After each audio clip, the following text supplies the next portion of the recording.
Sometimes I like to go back and look at creators I'd watched when I was younger. Like, check out these guys. Here goes. Whoa, whoa, whoa. Ow. Oh my god. This is the Gengcast, a channel created on the 6th of May 2012 by two friends, Sam and Hayden. They would primarily focus on Minecraft like many other creators in 2012 when the game was debatably at its peak online. I found them so funny and I liked the dynamic the two had. It's a shame though because they haven't uploaded in years. YouTube back then was so much simpler it seemed, and maybe they just couldn't keep up with the rapidly changing climate, hence the channel's inactivity. But why am I telling you this? Well, honestly, I don't know.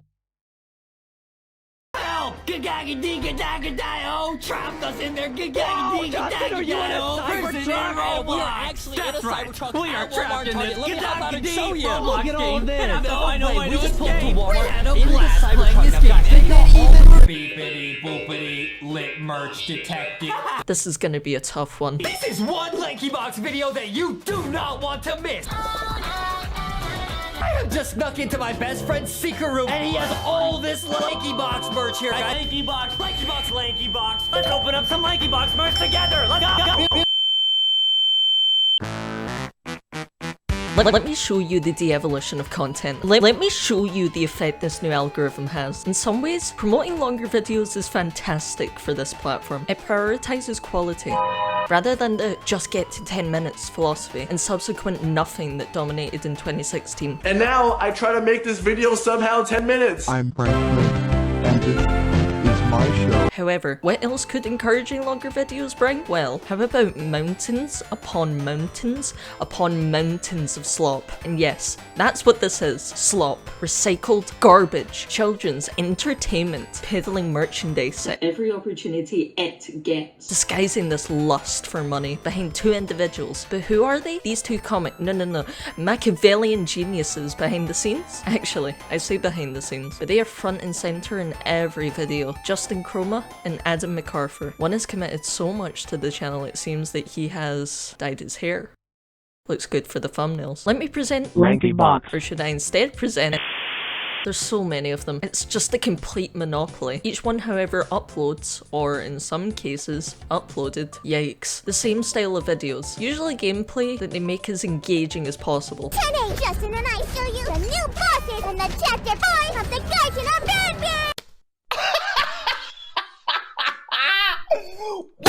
Using whatever is trending at that current moment, whether it's FNAF, Garden of Ban, or one that constantly draws their attention. Amazing Digital Circus. The Amazing Digital Circus. Amazing Digital Circus just had the worst nightmare ever. I was transforming into Palm. The Amazing Digital Circus. Amazing Digital Circus. These two people, Justin Chroma and Adam MacArthur, they're the kings of monetization. Every single video shells their merchandise. Links to buy clearly shown below. They really want you to buy. Give us money. Money. We've got to have money. I wouldn't consider these two to be evil per se, that's just cruel and hyperbolic. But you can clearly tell the reason they do YouTube has changed. I believe it was originally because both of the hosts are good friends. Maybe they wanted a project they could work on together, a way for them to upload unique content. But over time, it has clearly shifted to a more monetary focus. And look at the money they rake in. Oh my goodness! That's more than I'll see in my entire life. And the reason this content is so popular, and the reason these channels accumulate so much moolah, is children. Hi everybody. Today I have all this LankyBox merch. I've blurred their faces as I just don't believe it's appropriate. They may have uploaded these videos, but I'm just not gonna further broadcast their faces. However, this is an average LankyBox viewer. Quite young in case you didn't notice. And this to me is why I think these channels are morally wrong, so to speak. Yes, entertainment is subjective and people can choose what to spend their money on, but children are impulsive, and if they see their heroes telling them to get this merchandise, you best believe they will buy. And this stuff isn't cheap. The main reason for this success with merchandise in my eyes, however, is how they present the content and its almost addictive nature. Maybe you and I could partner up.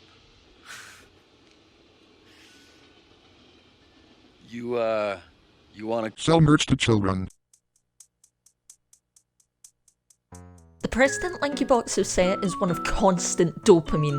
Nothing can be boring in a video. It must be engaging. Cue the colours, cue the obnoxious editing. Everything must be interesting. There must never be any pauses. You'll have seen clips of LankyBox content on sites such as Twitter, or X if you're an Elon enthusiast. Tesla make aquatic cars, and if so, when? Do you mean like a quad bike or something? What do you mean quad car? Aquatic car is in aquatic. boat or submarine Oh, car. I see, okay. You mean aquatic? The videos usually showcase these hyper-energetic intros, which try to cram as many buzzwords in as possible. Buzzwords which vaguely pertain to the actual topic of the video. As long as it's a recognisable IP for the children, it will be included. These videos are complete slop, in the purest sense. Like and subscribe on LankyBox will fry. Fresh from the farm, locally sourced, organic slop. These channels do not encourage the audience to think. All the dopamine you desire is handed to you on only the finest saturation slider to max platter. As a result, a LankyBox viewer simply becomes a vessel of sorts, regurgitating the same crap told to them by Dr. Frankenstein and Igor over here. You can decide who's who. But this issue in general is prevalent not just in kids' content, but in content in general.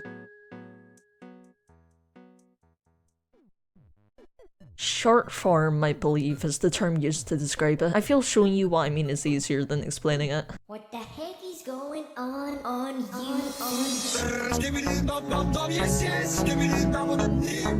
These styles of videos have one primary goal: money. If they keep your attention, you'll watch the full thing. Maybe even multiple times if you aren't paying attention, which you likely weren't. I'm curious, however, when this trend started and how it did. We've had trends for years, but seemingly none quite as infectious as this, which is focused on keeping your attention for as long as possible. Before finding the source of the brain rot, however, and understanding the history, I wanted to learn more about LankyBox, but to do so, I needed some help.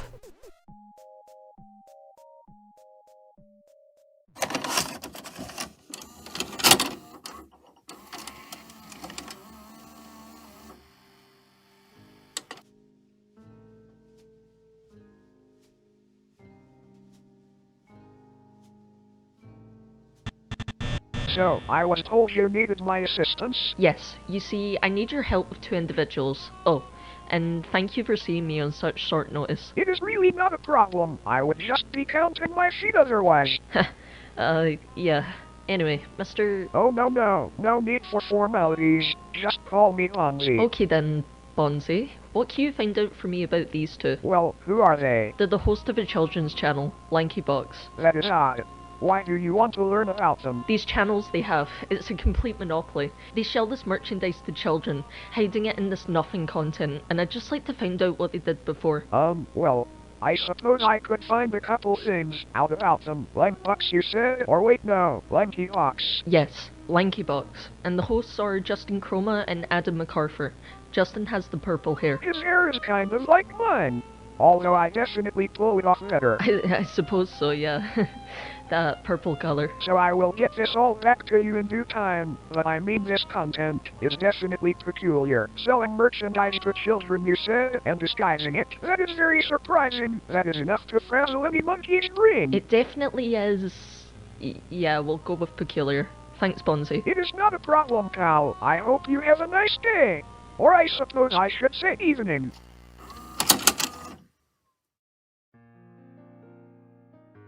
Wow, that meeting was quite a while ago, but it still proved incredibly useful, as it helped me uncover some kind of past for Chroma and MacArthur. We'll begin with the former. Chroma was born on the 11th of January 1995 in Seattle, Washington, and MacArthur was born on the 27th of April 1997 in the United States. Hang on, wait a second.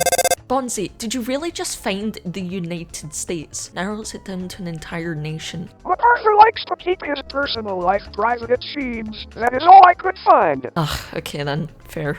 Thank you. Something quite odd becomes evident when you peruse their back catalogue of content, however. It changed on a whim. The channel started with primarily K-pop and semi-original content, as well as this. The thumbnail quality did not resemble that of the Problem Solvers. We are But by going through the years, you can see a clear transformation. Look at these thumbnails. And the content begins to morph into whatever game is trending, from Piggy, an old Roblox horror game, to Hello Neighbor, the game that MatPat really should check out. I wanted to take a closer look at their old content, so I filtered by upload date and had a look at their first video. LankyBox K-pop car ride lip sync! which was uploaded on the 28th of March 2017. The video was quite simple. Features Chroma, who at this point in time had not sold his soul to the YouTube kids Antichrist, and MacArthur, who's lip syncing along to some K-pop music. To me, the most interesting part of the video is taking a step back and analysing the quality of the content following this, because as I commented on before, the mindset LankyBox had for video creation clearly shifted. If you have a look at the durations of their early work, you can see 1 minute 42 seconds, 53 seconds, 1 minute 27 seconds. It was all quick, easy to digest. You didn't have to commit much time to it. Compare this to now. At this current moment, the 27th of August 2024, LankyBox's newest video, "We won a Tesla Cybertruck filled with LankyBox merch, 100% real." I just read that out loud. Is an unbelievable 4 hours, 6 minutes, and 13 seconds long. If you were to watch this video all the way through twice, it would take longer than the completion of Desert Bus. Desert Bus is the first in our line of what we like to call Vera simulators. Games stupefyingly like reality.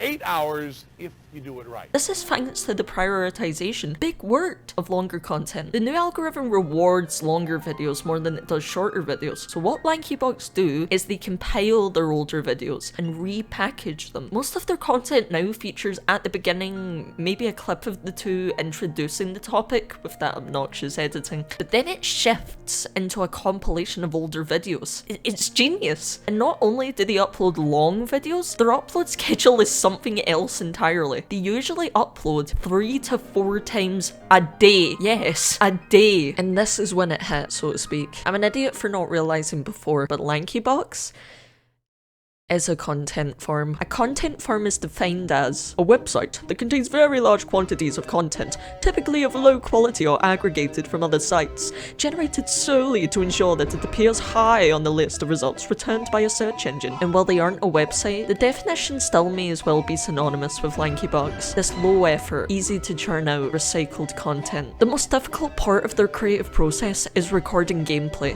Editing is handled by outside sources, such as from one Ricard Tollin, apologies if I butchered that, whose LinkedIn profile shows his past experience, which included video editing for the LankyBox channel between December 2022 and March 2024, as well as something quite curious, the title of Creative Strategist / Compilation Manager, which from Tollin's own words is cited to be, "As a creative strategist, I conceptualize engaging video content from inception to execution. My role involves ideation, script writing, directing the recording process, and crafting attention-grabbing titles and thumbnails. I research and package trending ideas that align with the brand and audience preferences." This description led me to research more about this Ricard Tollin fellow, which led me to his Instagram, which tells us that he also works for other channels, such as Rumi. His portfolio is quite diverse, having both worked on thumbnails and video editing. He seems to have this fascination with making content stand out. I'm obsessed with the psychology behind what makes someone notice and click on a thumbnail versus someone who just scrolls past it. I wanted to find out more about what it was like for past workers of LankyBox, so that led me to the website Glassdoor, which from my understanding is a site that allows past employees of a company to anonymously review the conditions, pros and cons of working for the company, that kind of thing. And the reviews for LankyBox were a mixed bag. I should say as well, there is a chance some of these may be fake. I mean, there's only 6, but it's always something you have to consider. But I honestly don't see who would go onto this site and post fake reviews. What is the salary like at LankyBox? 2 stars. Pros: good pay at first, consistent work at first, great team at the time. We were always nice, but definitely had an unkind undertone at times and seemed to be smiling through gritted teeth.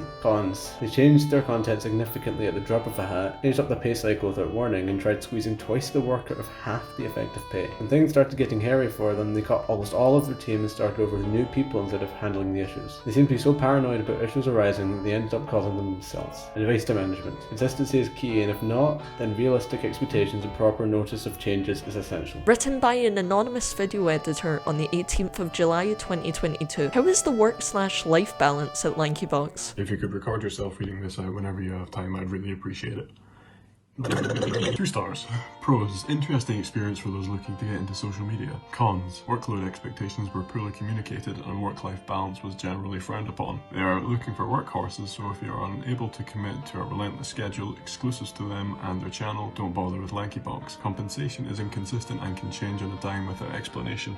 Written by an anonymous video editor on the 23rd of August 2022. What is the feeling of job security at LankyBox? 3 stars. Pros, open to creative expression with obvious limitations. Cons, minimal job security. My department was cut with little to no warning. Advice to management, just don't count on staying long term unless you're hands-on and in person. Written by an anonymous planning specialist on the 28th of September 2023. It's almost like a factory of sorts. Get them in, get them out. And this is in line with a content form. I mean, it's all about efficiency and repetition. There's little room for a missed deadline or divergence from schedules, family life, family life. The channel's sole focus is monetary gain, and yes, merchandise clearly does very well at sustaining that, but the channel itself also needs to be involved, and as long as they continue to upload daily, they will stick in their fans' young, impressionable minds, which are ripe for financial exploitation. But let's take the spotlight off Mr. Chrome and Mr. MacArthur for a moment. After all, they weren't the pioneers of this genre? Is that what you would call it? This genre, devoid of creativity. Taking pre-existing IPs and creating amalgamations of advertiser-friendly grill for the youngest to eat up.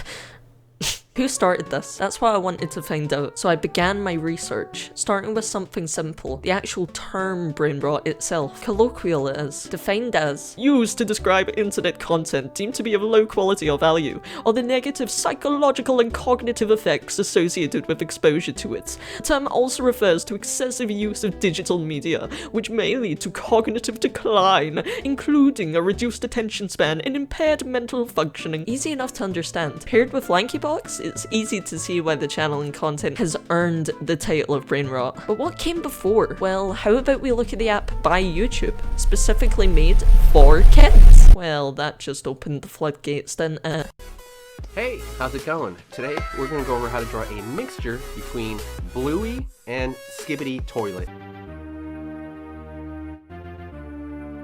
I think the idea of brain rot is just too wide to trace back to a specific origin, but my god did this open my eyes. Look at this slop. Look at it.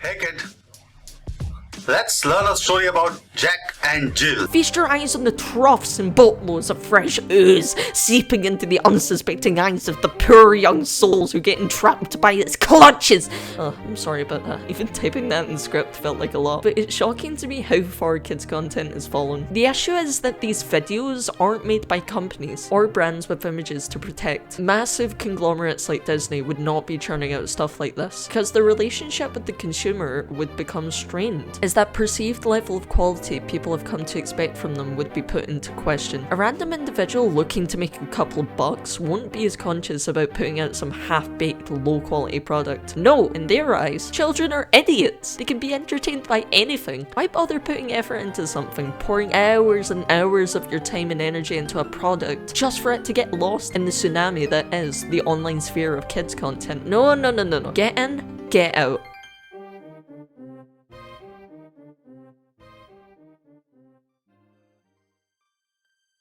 At the end of the day, it's up to the parents to regulate what their kid is watching, and this is why I think these channels use recognizable IPs. If a parent is glancing over to see what their child is watching, they'll likely see Mickey Mouse, Spider-Man, Elsa.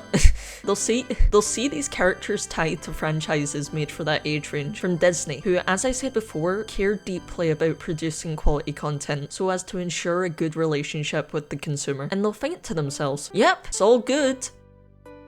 Man, but if they were to take a closer look at these videos, their true nature would be revealed. They're nothing more than vessels to make as much money as possible via ads from the most easily led demographic. I'm not a strong supporter of the belief that all content made for children must have a moral of some kind. Why are you police officers? I blew up Malaysia. Like, I understand the reason why many think it should, but at the same time, sometimes kids just want to relax and watch some goofy stuff. However, this crap on YouTube Kids is not beneficial to children in any way. It's just colours and the occasional chime or frequency of some terrible royalty-free audio jungle ukulele xylophone hybrid. It's terrible, and the worst part is there's no real solution to this. It's not even a problem really. Nothing illegal is going on here. This is all perfectly okay to perpetuate. However, it's the morally bankrupt, and let's be clear, it's just their morals that are bankrupt aspect that makes these clumps of moving pixels a problem. I briefly touched on it during the intro, but when I was young, I used to frequently watch creators on this platform. I highlighted the Gingecast as an example, but it wasn't just them. I'd also watch people like Sky Does Minecraft, Vanos Gaming, and Venturian Tale, all of whom would upload gaming content.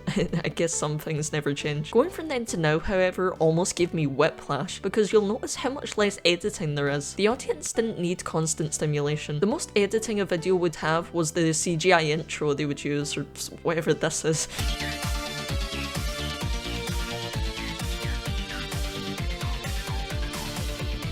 And jump cuts, but none of this visual paraphernalia an average LankyBox video has. However, this whole thing is subjective. It's up to you to decide if you think LankyBox's way of doing things is wrong, as it is the only actual thing they are doing, as far as I'm aware. The channel actually has not suffered big controversies, apart from potentially stealing some thumbnails. It's unlike the past creators I mentioned. Sky Does Minecraft, not Vanos specifically, but someone who was quite a big part of the channel, and Venturian Tale all have had their fair share of controversies, putting into question how truly wrong LankyBox really are. I suppose I just miss the old era of YouTube though, because we got real people just trying to build an audience. It wasn't about a brand, it wasn't about algorithms or financial implications, complications, synonyms. It's just bleak. The homepage is just companies and Mr. Beast copycats. We put blank in blank for blank hours. Not blank, almost blank. Feel free to use that title template for a video. Credit yours truly though, of course. And I don't see it getting better anytime soon, since it's all about numbers now. Whereas YouTube back then was just upload what you want within reason. The only saving grace in my eyes at this point is, on occasion, you will still see creators who make videos, not for money, but for the joy of creating, such as some of the animators I spoke about in the last video. Ratboy Genius, Proxima64, or even Alalilia, who's still working on Barricana. LankyBox are not evil. Justin Chroma and Adam McArthur are not nefarious criminals out to cause trouble. They've just adapted their channel to the current YouTube climate, but in doing so, perpetuating this cycle of lazy, low-effort, nothing kids content, they've put the entire platform into question, as they are one of the most popular kids content creators. Everyone knows them now thanks to the Twitter videos and countless other videos made on them. They are, for all intents and purposes, the first thing people will see on the platform, which in turn leads said people to form a quite negative opinion on all kids content. And yes, I'm aware of the irony, even hypocrisy. I've been preaching how terrible they are throughout this whole video, but now I'm saying that people should not form a totally negative opinion on all kids content, but I think that's just common sense. I won't lie and say a majority, okay no, even a minority of online kids content is tolerable, but once in a while, you will get a diamond in the rough. And if to find said diamond, you need to return to the good old days, then so be it. There's a reason they were, and still are, held in such high regard. Thank you so much for watching, and have a great day, afternoon, evening, or night.